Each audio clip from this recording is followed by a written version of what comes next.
గోదావరి తీరంలో ఒక చిన్న పల్లెటూరు. ఆ ఊరి చివర నది ఒడ్డున ఒక రాముడి గుడి, దానికి ఆనుకుని ఒక చిన్న మఠం ఉండేది. ఆ మఠానికి ధర్మకర్త స్వామీజీ. ఆయనకు రోజు ఉదయాన్నే గోదావరిలో స్నానం ఆచరించడం అలవాటు.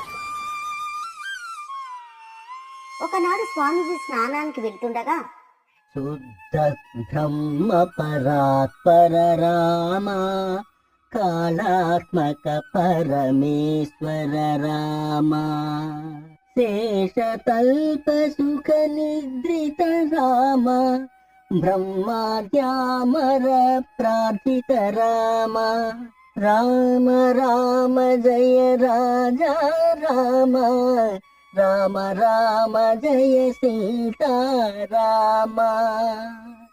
అలా పాడుతూ నడుస్తూ ఉండగా రేవు దగ్గర ఒక ప్రదేశంలో ఓ కుర్రవాడు మురికి బట్టలతో దిక్కులేని వాళ్ళ కూర్చుని ఉన్నాడు. బాబు, ఇక్కడ ఒంటరిగా ఏం చేస్తున్నావు? నాకు అమ్మా నాన్న ఎవరూ లేరు స్వామీజీ, ఈ నది ఒడ్డునే ఉంటాను. అయ్యో సరే, నేను కూడా నా మఠంలో ఒంటరిగానే ఉంటాను. నాతో పాటు మఠానికి వచ్చాయి, నాకు కాస్త సాయంగా ముందుకు గాని. వస్తాను స్వామీజీ, కానీ నా ఒళ్ళు చూడండి, నన్ను చూస్తే మీకే భయం వేస్తుంది. భయమా? ఎందుకు? ఏమంటున్నావు? అసలు నీ పేరేంటి? నా పేరు పుట్టయ్య, కానీ అందరూ నన్ను అడ్డయ్య అని పిలుస్తారు. అడ్డయ్య? అదెక్కడి పేరు? ఇప్పుడు వినలేదే. అది పేరు కాదు స్వామీజీ, నా బిరుదు. నేను ఈ వయసులోనే ఒక పూటకు అడ్డెడు పిండితో చేసిన సంకటి ముద్ద ఒక్కడనే తింటాను. దానికి తోడు పప్పు, చారు, పచ్చడి, పెరుగు అన్నీ వేరే. అందుకే నన్ను అడ్డయ్యా అంటారు. ఓ సింతేనా? అరే, మన మఠం కొటార్లన్నీ ధాన్యంతో నిండి ఉన్నాయి. నువ్వు అడ్డ తింటావో బండెడు తింటావో నీకు కావలసినంత తిను. నాకు నీ పేరు కూడా బాగా నచ్చింది.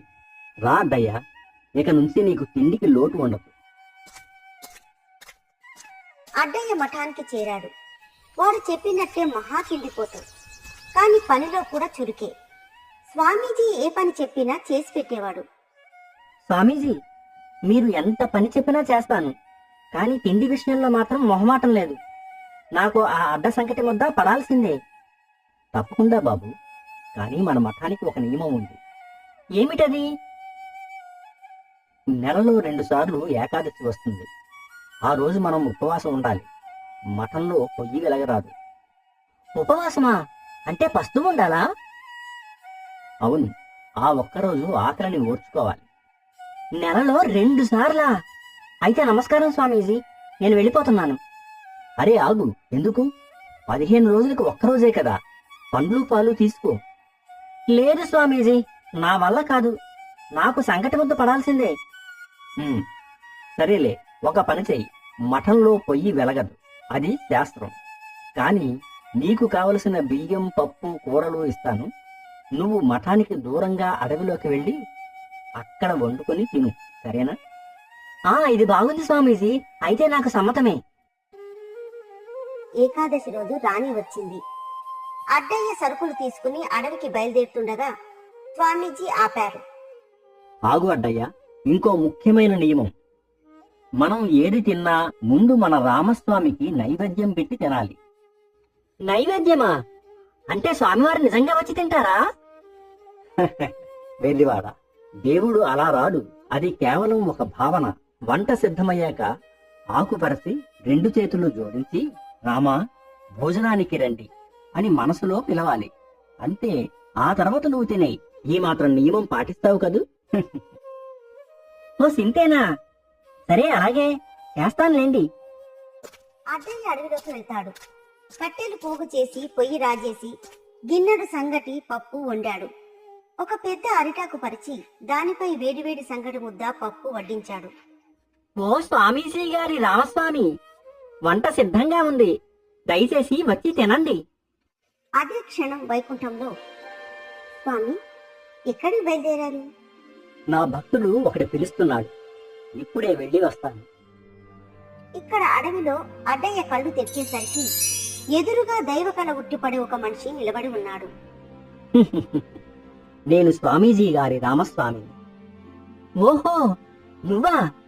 నిజంగానే వచ్చావా? మా స్వామీజీ అబద్ధం చెప్పారన్నమాట. అయినా అరే అప్పుడే మొదలు పెట్టావా? కనీసం మర్యాద కూడా పిలవు. అడ్డయ్య తినడం పూర్తి కాకముందే రామస్వామి ఆకులో ఉన్న అడ్డెడు సంకటి మొత్తం శుభ్రంగా తినేసి చెయ్యి కడుక్కుని మాయమయ్యాడు. అడ్డయ్య ఖాళీ ఆకు వైపు, కడుపులో రగులుతున్న ఆకలి వైపు చూస్తూ ఉండిపోయాడు. సాయంత్రం అడ్డయ్య కోపంగా మఠానికి తిరిగొచ్చాడు. ఏమయ్యా అడ్డయ్య, ఉపవాసం ఉండకుండా బాగా తిన్నావా? ఏం తినేది? మీ దేవుడు ఉన్నాడు చూశారు, ఆ తిండిపోతూ ఒక్కడే వచ్చి మొత్తం తినేశాడు. నా కోసం ఒక్క మెతుకు కూడా ఉంచలేదు. ఛీ, నోర్మయ్, ఒక పక్క ఉపవాసం చెడగొట్టావు, పైగా దేవుడికి అపనంది వేస్తావా? భగవంతుడు నీ దగ్గరకు వస్తాడా? నువ్వు తిని ఇప్పుడు నా దగ్గర అబద్ధాలు ఆడుతున్నావు. ఓ 15 రోజులు గడిచాయి. మళ్ళీ ఏకాదశి వచ్చింది. స్వామీజీ, సరుకులు కావాలి. సరే తీసుకెళ్ళు. ఈసారి ఒక అడ్డా కాదు, 2 అడ్డాలకు సరిపడా బియ్యం ఇవ్వండి. ఒకటి నాకు, ఇంకొకటి ఆ ఆకలి దేవుడికి. నీకెంత కావాలో అంత తీసుకెళ్ళు, కానీ ఆ నాటకాలు ఆపు. అడ్డయ్య ఉత్సాహంగా మటన్ కొట్టూరు నుండి 2 అడ్డాలకు సరిపడా బియ్యం, పప్పు, కూరగాయలు మూటగట్టుకున్నాడు. స్వామీజీ వీడి వింత వరుస చూసి వీడికి స్నేహితులు ఎవరైనా ఉన్నారేమో, వాళ్ళ కోసం తీసుకువెళ్తున్నాడు అని సరిపెట్టుకున్నాడు. అడ్డయ్య గబగబా అడవిలోకి నడిచాడు. మున్పటి చోటుకే వెళ్తాడు. ఈ రోజు నా తిండి నాకుండాలి, ఆ స్వామికి పెట్టాలి అనుకుంటూ పెద్ద పొయ్యి సిద్ధం చేశాడు. 2 పెద్ద పెద్ద కట్టెలు తెచ్చి రాజేశాడు. ఒక పెద్ద కుండలో 2 అడ్డాల సంగడి వండడం వాడికి కొంచెం కష్టమే అయింది. పప్పు ఉడికిస్తూ నానా తంటాలు పడ్డాడు. అంతా సిద్ధమయ్యాక 2 పెద్ద అరిటాకులు శుభ్రంగా తుడిచి పక్క పక్కనే పరిచాడు. రెండింటిలోనూ వేడివేడి సంగటి ముద్దలు, పప్పు వడ్డించాడు. ఓ రామస్వామి, రండి, ఈరోజు ఇద్దరికీ వండి పెట్టాను. స్వామి, మళ్ళీ ఆ భక్తుడి పిలిపేనా? అవును దేవి, ఈసారి నాకు తనకు కలిసి వండాడట. ఆ అమాయక భక్తుడిని చూడాలని నాకు ఉంది స్వామి. పైగా ఆ సంగటి రుచి ఎలా ఉంటుందో నన్ను కూడా తీసుకువెళ్ళండి. ఓ వచ్చావా స్వామి? ఈవిడెవరు? ఈమె నా భార్య. నీకు పెళ్ళయిందా? భార్య ఉందా? ముందే చెప్పాలి కదా. ఏ నువ్వు కూడా మొదలు పెట్టు. తినండి తినండి. ఇద్దరు కలిసి ఆ 2 అడ్డాల సంగటి మొత్తం తినేసి మాయమయ్యారు. అడ్డయ్య మళ్ళీ పస్తు. సాయంత్రం అడ్డయ్య కోపంగా మఠానికి తిరిగొచ్చాడు. స్వామీజీ, మీ దేవుడు మహాముదురు, ఈసారి భార్యను కూడా తీసుకొచ్చాడు. ఇద్దరూ కలిసి నా తిండి మొత్తం తినేశారు. వాళ్ళ ఇంట్లో వంట చేసుకోదా ఆవిడ? ఓరి పాపాత్ముడా, సాక్షాత్తు సీతారాములనే అపహాస్యం చేస్తావా? నీకేం పోయే కాలం దాపురించిందో. మరో 15 రోజులు. మళ్ళీ ఏకాదశి. స్వామీజీ, ఈసారి 3 అడ్డాల సరుకులు. 10 అడ్డాలు తీసుకెళ్ళు, నా ప్రాణం తీయకు. 3 అడ్డాల సరుకులు తీసుకుంటుంటే స్వామీజీకి అర్థమైపోయింది వీడు మారడని. అడ్డయ్య వాటిని మోసుకుంటూ అడవికి వెళ్ళాడు. ఈరోజు స్వామి, ఆమె, నేను ముగ్గురం అనుకుంటూ ఇంకా పెద్ద పొయ్యి రాజేశాడు. అతి కష్టం మీద ఆ పెద్ద కుండలో సంగటి వండాడు. వంట సిద్ధమవగానే చక్కగా 3 అరిటాకులు వరుసగా పరిచాడు. 3ఇంటిలోనూ సమానంగా సంగటి, పప్పు వడ్డించాడు. ఓ రామస్వామి, భార్యతో సహా రండి, ఈసారి ముగ్గురికి వండి పెట్టాను. శ్రీరాముడు, సీత లేచి నిలబడ్డారు. అది చూసి లక్ష్మణుడు వారి వద్దకు వచ్చాడు. అన్నా, వదినా, ఇద్దరు ఏదో విందు భోజనానికి సిద్ధమైనట్టున్నారు. నన్ను వదిలేసి ఎక్కడికి? లక్ష్మణ, మా భక్తుడు ఒకడు అడ్డయ్య భోజనానికి పిలిచాడు. అడ్డయ్య పిలిచాడా? అయితే నాకు పిలుపు ఉన్నట్టే. వాడు ముగ్గురికి వండి ఉంటాడు. నేను మీ సేవకుడిని. మీరు భోజనం చేస్తుంటే నేను కాపలా ఉండకుండా ఎలా? నేను వస్తాను. వాడి అదృష్టం. పద లక్ష్మణ. అడవిలో అడ్డయ్య వండి పిలిచాడు.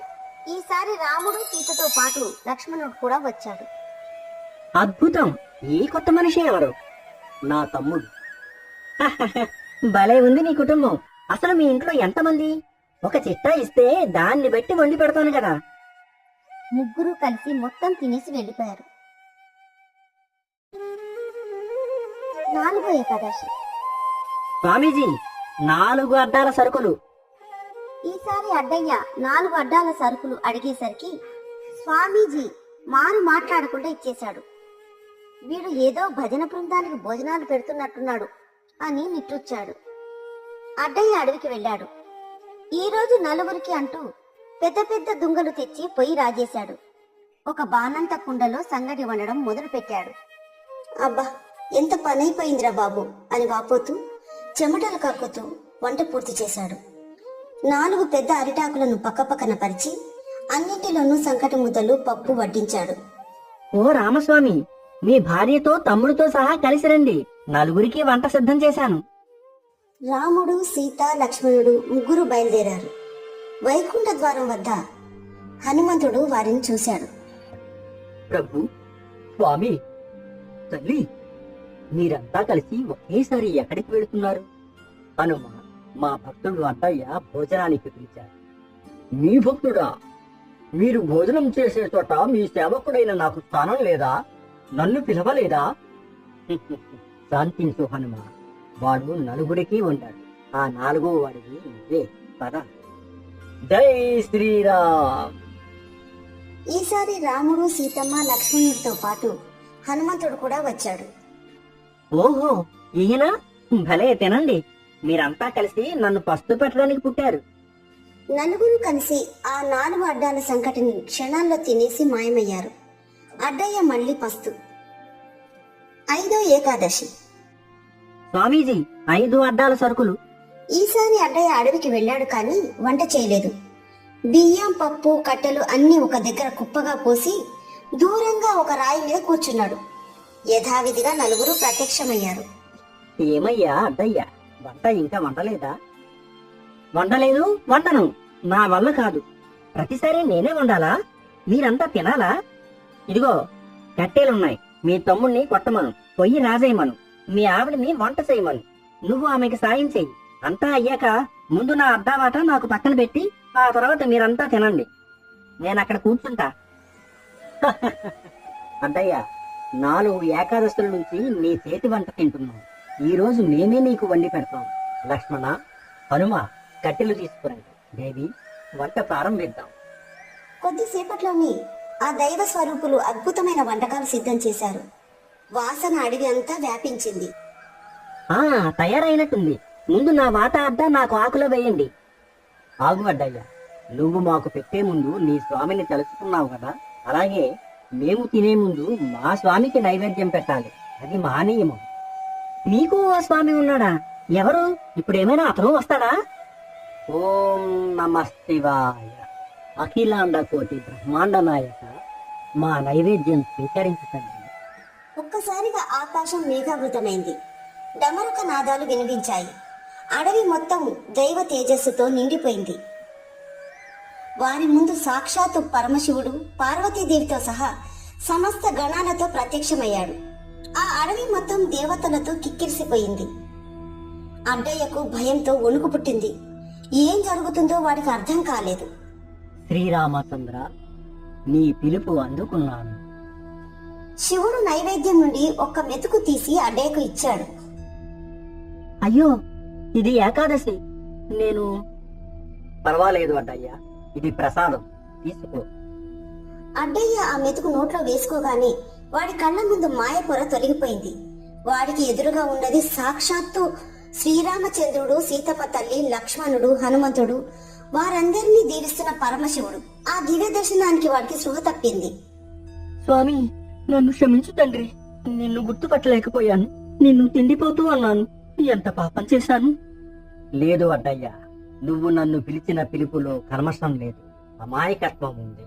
అందుకే నేను రాకుండా ఉండలేకపోయాను. నీకున్న బంధాలన్నీ తెంచడానికే ఈ లీల. ఇకలే. ఆగండి స్వామి, మీరు మీ స్వామి ఇక్కడే ఉండండి. నా మీద ఒట్టు, ఇప్పుడే వస్తాను. అడ్డయ్య మఠం వైపు పిచ్చివాడిలా పరిగెత్తాడు. స్వామీజీ, స్వామీజీ, తొందరగా రండి. మళ్ళీ వచ్చావా? ఏమైంది? ఈ రోజు మీ దేవుడు రాలేదా? వచ్చాడు. ఆయన దేవుడు కూడా వచ్చాడు. అడవి నిండా దేవుళ్లే.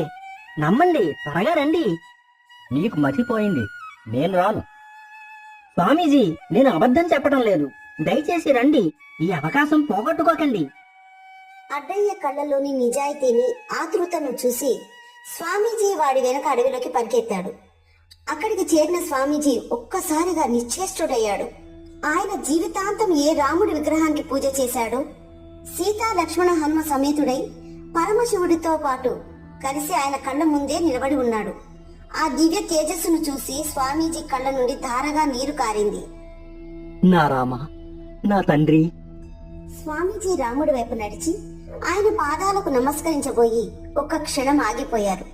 వెనక్కి తిరిగి అడ్డయ్య వైపు చూశారు. కన్నీళ్లతో స్వామీజీ సాష్టాంగ నమస్కారం చేస్తూ అడ్డయ్య కాళ్లపై పడ్డాడు. స్వామీజీ, ఏం చేస్తున్నారు? మీరు పట్టుకోవలసింది నా కాళ్ళు కాదు, ఆ స్వామి కాళ్ళు. కాదు అడ్డయ్యా, నువ్వు గొప్పవాడివి. నేను ఎన్నాళ్ళు పూజ చేసి ఆ రాయిలో దేవుణ్ణి చూశాను. కాని నువ్వు నీ ఆకలితో, నీ మొండి పట్టుదలతో సాక్షాత్తు ఆ దేవుడిని ఈ నేల మీదకి దించావు. నీ వల్లే నాకు ఈ దర్శన భాగ్యం కలిగింది. నువ్వు గొప్పవాడివి నాయనా. అమాయక భక్తుడిని, ఆచారవంతుడైన స్వామీజీని చూసి ఆ దేవదేవులందరూ చిరునవ్వుతో దీవించారు.